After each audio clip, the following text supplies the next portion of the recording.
Bonjour tout le monde, je suis le Dr Paul Simard, psychologue, et bienvenue dans la conversation psy. Cette semaine, dans la série, je reçois un invité qui nous parlera de polyamour et les différents concepts reliés à ce domaine d'expertise. Donc, invité, peux-tu te présenter? Bonjour, je suis Léa Séguin, puis je suis étudiante au doctorat à l'Université du Québec à Montréal, dans le département de sexologie. OK. Donc, moi, j'ai pris connaissance de tes réflexions sur le thème du polyamour via une vidéo sur Urbania. Mhm. Et pourrais-tu nous développer un peu sur qu'est-ce que c'est ça, là, le polyamour, quand on n'en a jamais entendu parler? C'est des gens, si on parle de personnes polyamoureuses, c'est des gens euh, ils ont une entente, disons, dans le sein de leur relation de couple, d'avoir des relations amoureuses et ou sexuelles avec des gens en dehors de leur couple. Alors, puis tout le monde est au courant, tout le monde est consentant. Alors, c'est ça, les relations sont simultanées aussi, tu sais.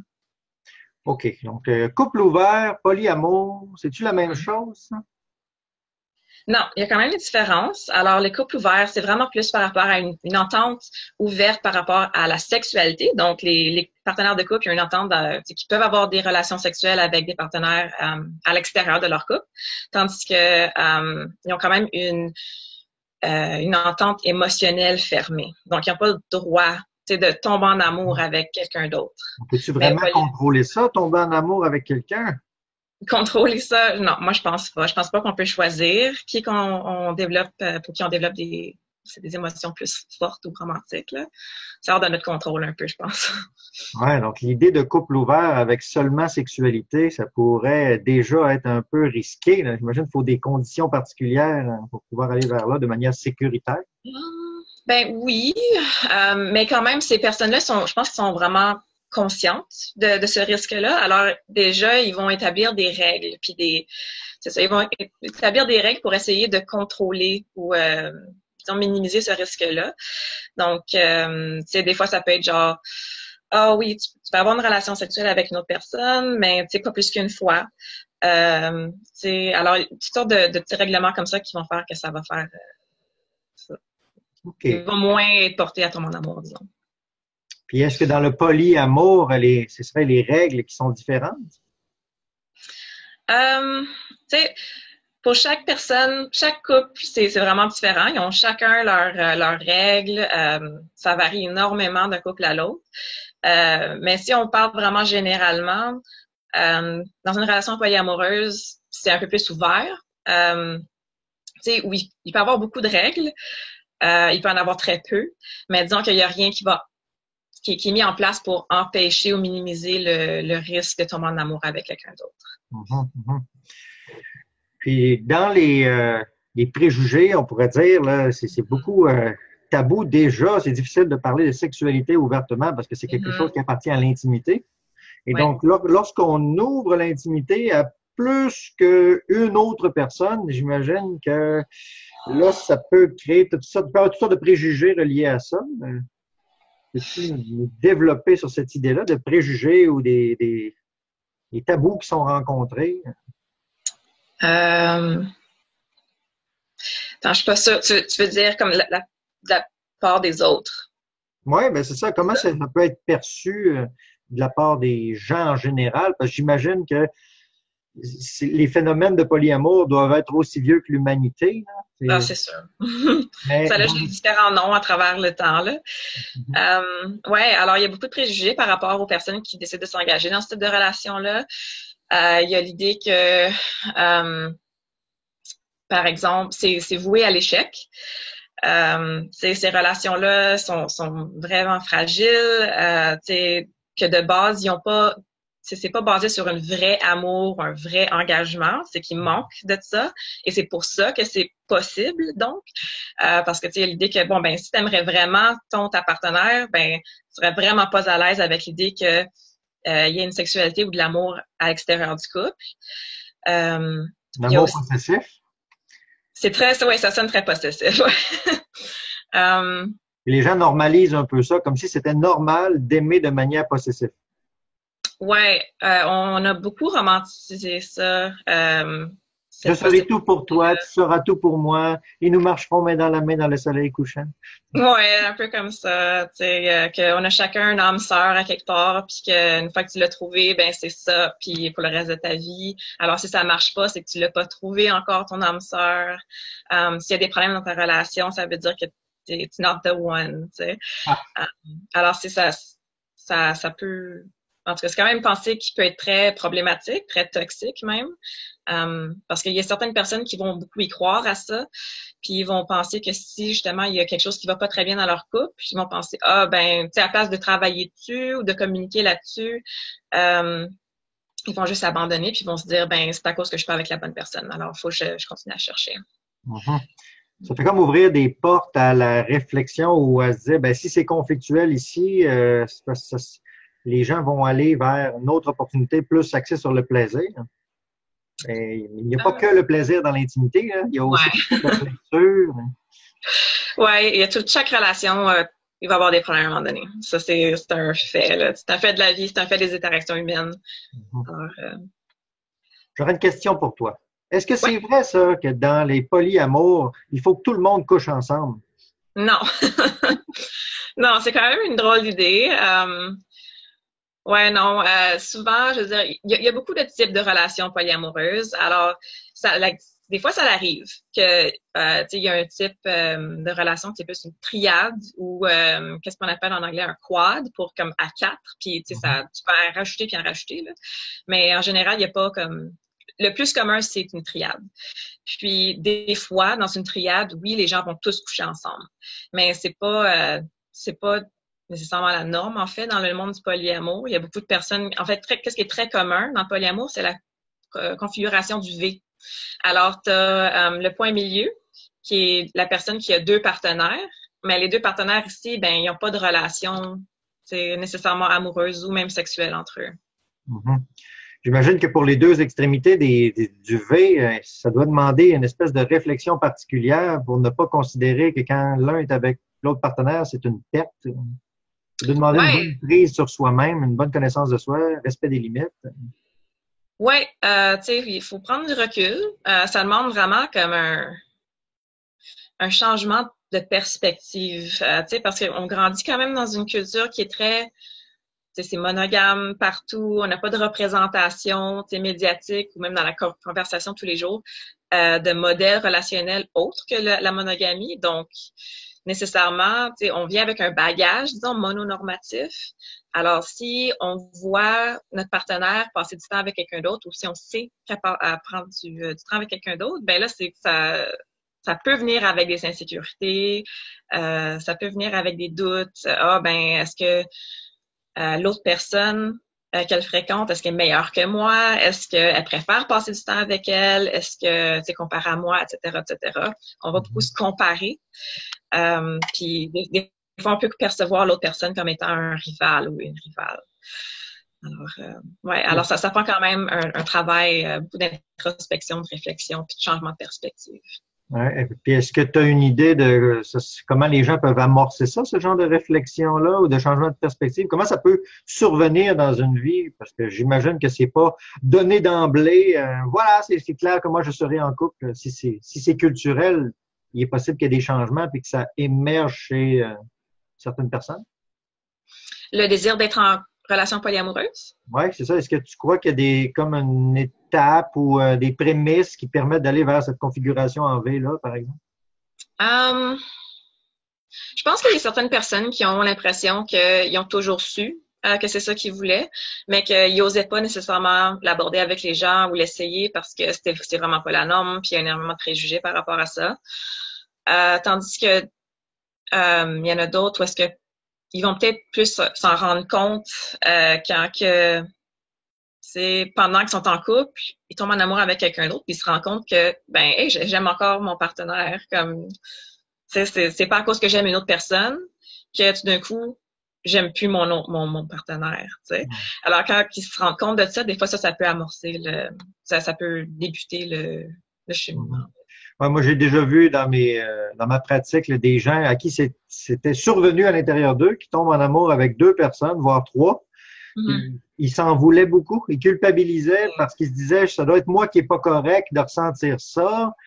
Puis je les amenais à normaliser puis à comprendre mais qu'est-ce qui se passe à l'intérieur d'eux. Moi, je vois pas pourquoi il faudrait que ça soit seulement connecté avec une personne, bien que personnellement, je suis là-dedans. Mais les croyances et les émotions, ne sont pas forcément ancrées dans des conventions sociales. Et ça nous amène Mhm. à toutes sortes de nécessités de repenser les choses. Et j'aimerais ça t'entendre sur la notion d'infidélité dans le polyamour. Dans le polyamour, OK. Ouais, il y a quand même l'idée que, c'est par monsieur, madame, tout le monde, que si tu es en relation polyamoureuse, ben, tu peux pas vraiment tromper ton partenaire parce que everything goes. Puis, c'est vraiment erroné, évidemment. Tout le monde peut tromper quelqu'un. Ça dépend entièrement de l'entente qu'il y a au sein du couple. Mhm. Alors, si l'entente au sein du couple polyamoureux, c'est par exemple de toujours avoir des relations sexuelles avec condom, puis que là, à un moment donné, ben, un partenaire en a pas utilisé un. Alors là, ça, c'est avoir croisé la ligne. C'est d'avoir fait, il y a une transgression là, quelque part. Mhm. Alors là, ça compterait comme tromper. C'est quand même, moi, je dirais que c'est probablement aussi commun tromper dans ces relations-là que dans des couples monogames. C'est juste que la nature de la tromperie est un peu différente, puis ça dépend vraiment de l'entente que les partenaires ont entre eux. OK. J'ai vu passer sur YouTube il y a quelques mois, là, il y a une YouTubeuse québécoise là, qui était en couple ouvert avec son partenaire puis qui en parlait beaucoup sur les réseaux sociaux, ça. Mais lorsqu'ils ont eu une rupture, finalement, le gars du couple s'est affiché sur les réseaux sociaux en disant que lui, il voulait pas faire ça, puis que c'était vraiment par pression de sa partenaire, puis pour rester avec sa partenaire qui avait accepté les règles de couple ouvert. Mais dans ce temps-là, est-ce qu'on peut parler d'un consentement si c'est fait comme ça sous pression ou par peur de peine? Mais si c'est fait par pression, c'est sûr qu'il n'y a pas vraiment un consentement qui est libre. Hein? On parle de consentement libre. Euh, alors, définitivement non. Mais là, s'il n'a jamais été honnête et ouvert par rapport à ce qu'il pensait, il y a seulement, il y a juste lui là que c'est comme, Mhm. ouais, j'ai la misère à m'exprimer là-dessus là, mais il faut quand même s'exprimer, il faut communiquer nos émotions, même si elles sont négatives, même si on a peur que peut-être que notre partenaire va mal réagir, parce que dans le fond, si on ne communique pas, on va jamais savoir. On va jamais savoir comment est-ce que l'autre se sent. Puis là, je crois fermement que dans les relations de couple, puis pas mal dans n'importe quel contexte, en fait, il faut jamais faire quelque chose si on ne veut pas à 100% le faire. Alors, même si on le fait pour l'autre personne, puis que le faire pour l'autre personne, ça nous donne beaucoup de plaisir, beaucoup de bonheur, ben là, c'est quand même pour toi, quelque part, que tu le fais. Alors, tu veux le faire. Mais si c'est complètement contre-cœur, tu ressens beaucoup d'émotions négatives à le faire, puis tu le fais genre pour acheter la paix, ben là, il y a un problème, puis on devrait pas le faire. Mhm. Mhm. Et dans le monde de la sexologie, là, ou le monde universitaire lié à la recherche, est-ce que tu sais euh, si ça fait partie des phénomènes marginaux ou ça fait partie quand même des phénomènes de masse là, qu'on retrouve dans la moyenne des gens? Je suis pas sûre de comprendre la Ben, question. c'est C'est, que je prends pour acquis que dans le modèle plus traditionnel, c'est hétérosexuel, conventionnel, c'est deux personnes. Mhm. Jusqu'à quel point c'est marginal, ce genre de pratique-là? Est-ce que tu... Des Ben, informations? il y a une étude qui a été publiée il y a à peine un mois ou 2 mois peut-être, qui était finalement sur un échantillon canadien, parce que ce genre d'études-là, en fait, la recherche en général, c'est pas mal tout états-unien. Alors là, il y a un échantillon représentatif canadien qui a trouvé qu'environ 5% des gens ils sont actuellement dans une relation ouverte. Alors, puis là, ouvert, c'était vraiment au sens large. Ça incluait le polyamour, ça inclut... mais tu sais, c'est d'abord que les gens, ils sont comme en relation de couple, genre, à Uh-huh. long terme. Ouais. Et ça complexifie un Alors, c'est peu quand même... le...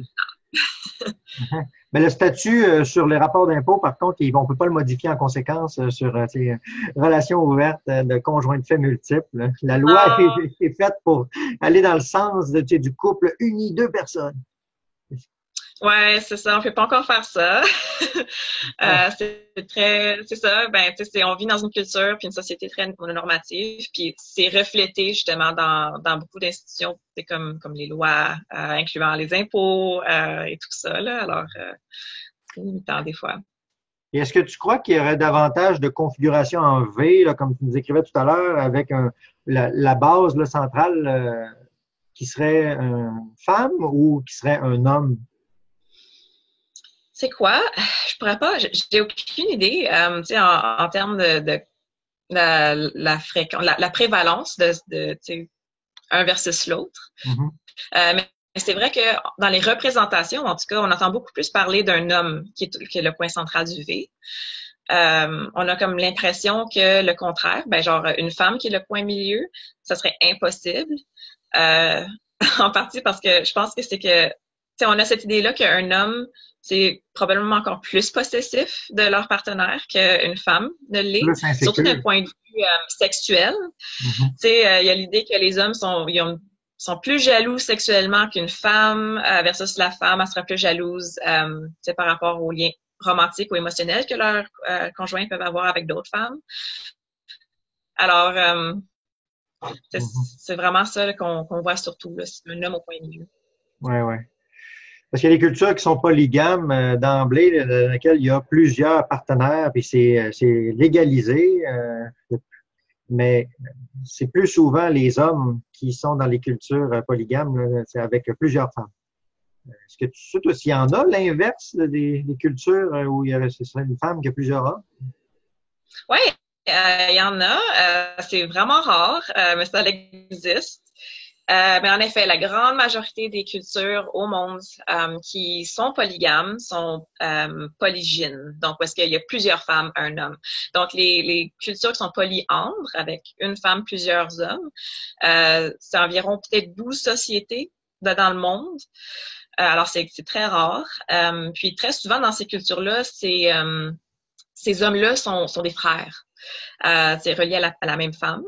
Puis c'est pour régler des problématiques d'héritage. Donc, surtout quand c'est des terres qui sont très limitées. Donc, c'est une ressource très limitée. Alors, de diviser ça à travers de plusieurs fils, ben ça serait problématique. Alors, pour garder ces biens-là dans la même lignée, tous les frères restent ensemble avec la même femme. Ah, Ouais. OK. Puis, je vais retourner dans les sujets peut-être un petit peu tabous pour aider les gens à comprendre ou à démystifier certains grands thèmes, là, pour Mm-hmm. profiter de ta compréhension des choses là-dessus. Tantôt, on parlait de couple ouvert. C'est quoi la différence avec fuck friend? OK. Ouais, ben un fuck friend. Puis là, ça dépend. OK. Moi, je viens pas du Québec. Moi, je viens d'Ottawa. Alors, je suis parfaitement bilingue. Puis, dans le monde anglophone, il y a deux termes là-dedans. Il y a fuck buddy ou fuck friend, puis friend with benefits. Donc, OK. ami avec des bénéfices. Alors, mais j'ai remarqué que au Québec, il y a pas mal juste fuck friend pour dire tout ça, pour dire les deux. Mais il y a quand même une grande différence entre ces deux-là. Alors, pour fuck friend, au sens plus anglais, disons, c'est que le fuck, il vient avant le friend. Alors, c'est vraiment, c'est, c'est, euh, c'est pas nécessairement des personnes qui sont amies, en fait. Sont pas vraiment des amis, c'est plus des connaissances. Puis ils se voient principalement pour avoir des relations sexuelles. Tandis que le friend with benefits ou l'ami avec bénéfices, c'est l'amitié, elle vient avant. Donc c'était des personnes qui sont des amis, ils ont une grande intimité, c'est ça, une grande affinité là. Puis ils ont rajouté une sexualité à leur amitié. Alors c'est Mhm. quand même différent les deux là. Mais ouais. Puis là, ça comparé au polyamour, ben c'est que avec le polyamour, ces personnes-là sont engagées dans une relation à long terme. Donc, tu sais, ils s'affichent quand même, ben en tout cas pour ceux qui sont out, tu sais, qui ont fait leur coming out, ils s'affichent quand même comme en relation à long terme, engagement à long terme. Tu sais, leurs amis savent qu'ils sont en couple.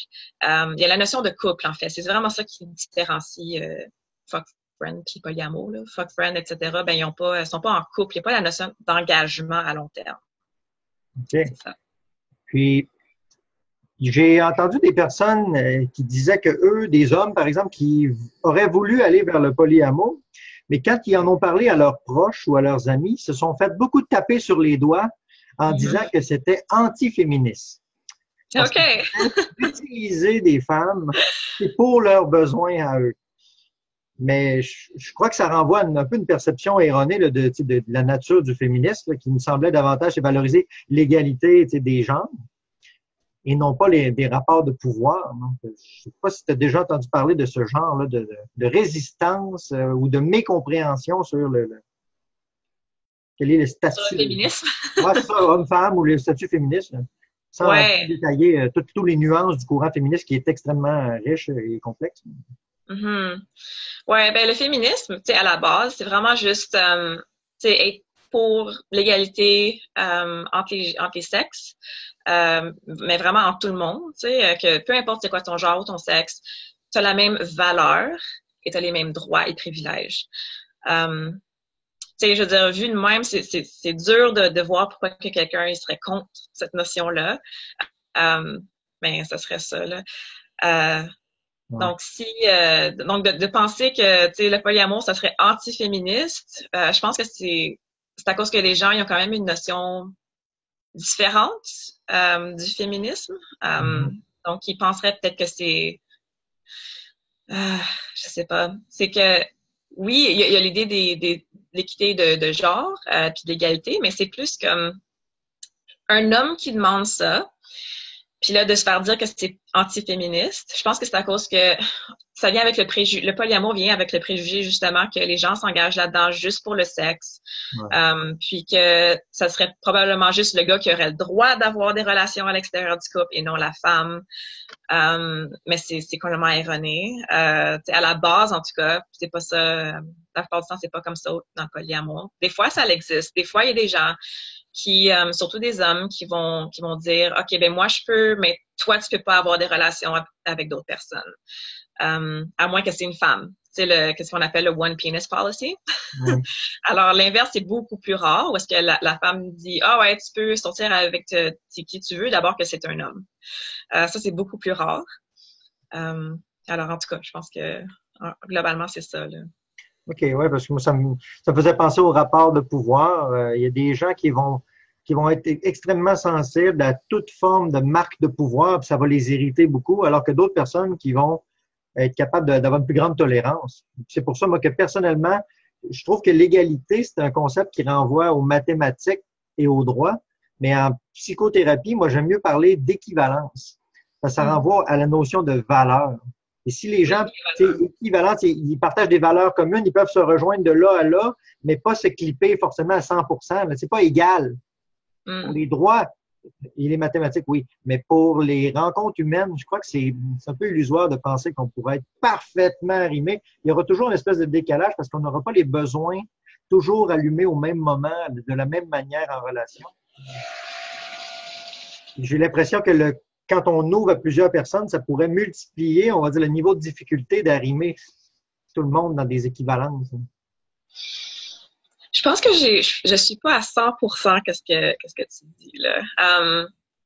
Est-ce qu'on est encore sur le même sujet? Est-ce qu'on est encore sur le sujet du féminisme ou juste en général sur comme l'équité dans les relations? Ben, c'est un peu un mix entre les deux parce que j'essaie de voir comment on rentre dans la relation de différentes manières. Ben, vas-y, si tu interprètes mon énoncé d'une différente manière ou si tu veux l'argumenter, ça me fait plaisir de l'entendre. Ben moi, qu'est-ce que j'ai compris, c'est de ce que tu viens de dire, euh, c'est comme l'idée qu'on s'engagerait dans des relations multiples pour essayer de combler plusieurs besoins puis que ça marche pas nécessairement. Non, c'est que ça risque d'augmenter le niveau de difficulté pour se rencontrer tous de manière satisfaisante. Étant Euh, donné la nature du couple de deux personnes qui, souvent, on entend que c'est difficile, la vie conjugale, il y a toutes sortes de conflits qui surviennent de manière irrésoluble. ouais, ouais. Et là, on ajoute une autre personne là-dedans ou deux autres personnes. J'aurais tendance à croire que Ben, ça pourrait multiplier autant les opportunités de se rassurer que les conflits. ouais, ben en fait, je suis complètement d'accord. C'est vrai que chaque relation de couple, ça vient avec des défis, ça c'est normal. Puis tu sais, c'est qu'on a chacun un bagage. Tu sais, on vient avec une histoire, une historique. nos propres valeurs, nos propres besoins, etc. Puis là, quand on rajoute des humains dans une configuration, ben oui, ça rajoute le bagage, ça peut rajouter des conflits, ça peut rajouter des problèmes, ça peut rajouter toutes sortes de choses. Ça peut multiplier aussi le bonheur, dépendant des contextes, puis de quoi qu'on parle exactement, mais c'est sûr que ça complexifie les choses. Ça, c'est sûr. On va pas se nier, là. Puis la clé, par contre, là-dedans, dans tout ça, là, je dirais, c'est vraiment, puis ça sonne tellement cliché, mais c'est vrai, la communication, c'est tellement important. Puis je pense que c'est que les gens, en général, on n'est vraiment pas bon à communiquer. Je pense qu'on est vraiment, vraiment pourris. Des fois, on va penser qu'on est bon, mais on est vraiment, vraiment pas bon. Surtout quand c'est très émotionnel, puis qu'on est direct sur le fait. Oui. Des fois, prendre un recul, c'est ça qu'on a besoin. Mais sinon, c'est ça, on est vraiment, vraiment pourris. Puis en partie, c'est à cause qu'on est tellement détaché de nos émotions. On sait pas vraiment comment on se sent dans le moment. Je suis pas content. Ou bien, pourquoi t'es pas content là-dedans, là, comment tu te sens? Ben, je suis fâchée. OK, mais t'es quoi, là? T'es déçu? T'es surpris? T'es angoissé? C'est quoi, tu sais? Il y a quand même une nuance. Puis aussi, on est tellement détaché de nos besoins aussi. Ouais. On sait pas vraiment qu'est-ce qu'on a de besoin souvent. Puis, je pense en partie, c'est à cause qu'on n'a vraiment pas beaucoup de pratique là-dedans. Comme on n'a pas de modèle à suivre, on sait pas. Personne nous a montré comment. Ouais. Alors, ça pour dire que oui, quand on rajoute des gens, ça devient complexe, puis c'est encore plus complexe si on ne sait pas comment communiquer. Et toi, dans ton expérience via la sexologie et tes recherches doctorales ou ton intérêt sur ce thème-là, est-ce que tu te destines à une carrière en particulier reliée à ces thèmes-là? Une carrière, non, je penserais pas. Mais je trouve que c'est un sujet quand même fascinant. Mais c'est qu'en général, je m'intéresse quand même aux relations de couple, c'est de base. Puis à la stigmatisation aussi. Alors, je trouve, l'idée des représentations sociales, culturelles, ça, je trouve ça très fascinant, très intéressant. Puis le changement culturel aussi. Alors, je dirais pas que je ferais une carrière par rapport aux relations polyamoureuses, relations ouvertes, mais c'est quelque chose que je trouve de fascinant. Est-ce que tu aspires à travailler dans le monde de la recherche sur ce sujet-là ou d'être auteur ou d'être clinicienne? J'aimerais vraiment, pour la clinique, je sais pas. Je garde ça comme ouvert. Je sais pas si un jour je vais retourner faire une maîtrise en clinique. Mais actuellement, j'ai aucune formation là-dedans. Je suis vraiment plus dans la recherche.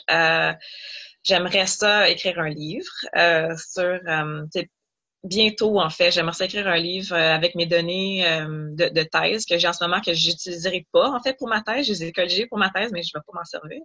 Okay. Puis, c'est tellement des bonnes données. C'est super intéressant. Mais ça n'a pas rapport avec les relations ouvertes, là. Mais... on fait des recherches, ça, on a toutes sortes de mesures et de données qui nous parviennent quand on fait des recherches. Ouais. Et pour qu'on se dirige vers la fin de la rencontre, s'il y a des thèmes que tu aimerais nous préciser, je te cède la parole, puis ensuite je fais la conclusion. Je sais pas. Je pense qu'on a quand même fait un bon tour, là.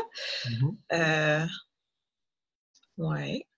Moi, en tout cas, j'ai été ça m'a beaucoup marqué le concept de la configuration en V. J'ai bien aimé ça. Je trouve que ça condense beaucoup une approche de à quoi ça peut ressembler. Ça commence à structurer l'idée vers quelque chose qui n'est pas une orgie perpétuelle ouverte à tous. On voit qu'il y a une configuration de structure. Oui, il y a des structures, puis il y a une grande variété de structures. Donc, puis même le V, je veux dire, chacun des 3 points, souvent, pas toujours, mais très souvent, ils ont chacun une entente ouverte aussi, où est-ce qu'ils peuvent aussi chacun fréquenter d'autres personnes en dehors de ça. Alors ça fait comme d'autres points, d'autres lignes. On appelle ça le polycule. Je sais pas si vous avez déjà entendu parler de ça. Okay. Ouais, parce que ça ressemble à comme des structures moléculaires. Alors, ouais, il y a quand même une grande variété. OK. Bon, ben, merci beaucoup de ta participation aujourd'hui dans la conversation psy. Si des gens veulent te rejoindre, je pourrais mettre peut-être ton courriel ou un moyen de te contacter si les gens veulent plus d'informations sur ta pratique ou tes champs d'intérêt ou le livre que tu vas être en publication. Ouais. En tout cas, c'est dans les plans, mais ouais. Ouais, je peux vous laisser une adresse courriel que vous pouvez partager, là. Bon, ben, merci beaucoup, Léa, de ta participation. Merci beaucoup de m'avoir accueilli aujourd'hui. Au revoir. Merci.